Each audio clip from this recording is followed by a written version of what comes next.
Tukoy na ng pambansang pulisya ang sospek sa pagpatay sa isang babae na nahukay kamakailan sa Davao del Norte. Yan at iba pang mga rumarapidong balita mula sa probinsya, hatid ng iba't ibang istasyon sa ilalim ng MBC Media Group.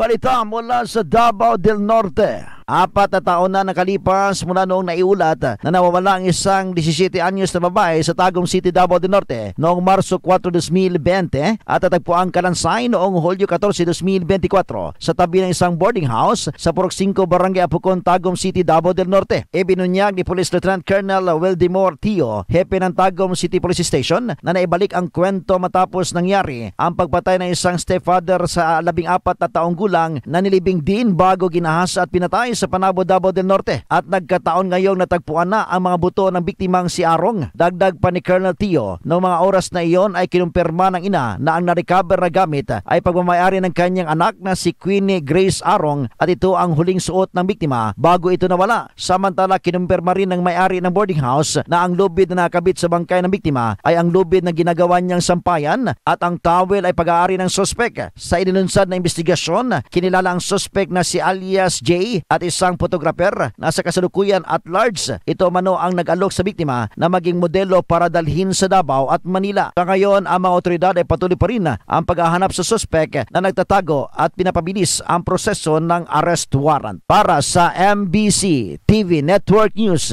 ito si June Suter, una sa Pilipinas, una sa Pilipino.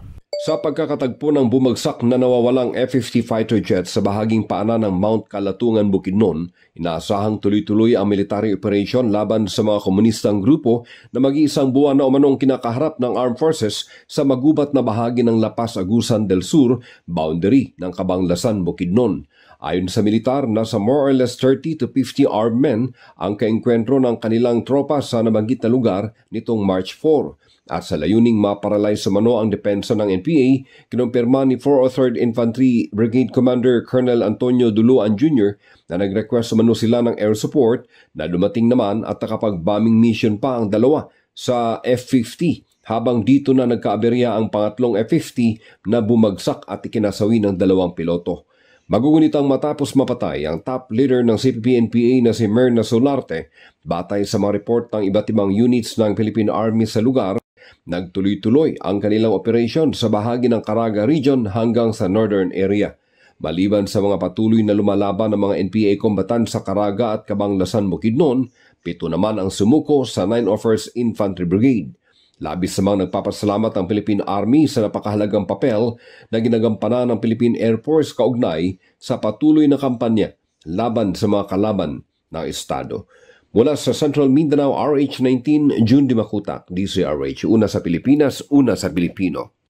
Tumataas ang bilang ng mga na-stroke na pasyente na ginagamot sa Tacloban City Hospital. Ito ang sinabi ni Tacloban City Hospital Chief Dr. Gloria Fabregas sa isang panayam. Ayon kay Dr. Fabregas na mabuti nilang may mga consultant o espesyalista na mga doktor para matulungan ang mga pasyente. Kaya para makaiwas sa stroke, kailangan ang mga bawat isa magdahan-dahan sa pagkakain ng matatabang pagkain, matatamis at maalat. Kailangan din may disiplina sa sarili, matulog ng saktong oras at mag-ehersisyo. Dahil kapag kulang sa tulog, ang tendency ng isang tao, magkalitin na nagiging contributory factors sa pag-i-stroke. Mula dito sa DYVL Action Radio Tacloban, ito si Air Strategic Jimmy, angay-angay para sa DZRH, una sa Pilipinas, una sa Pilipino.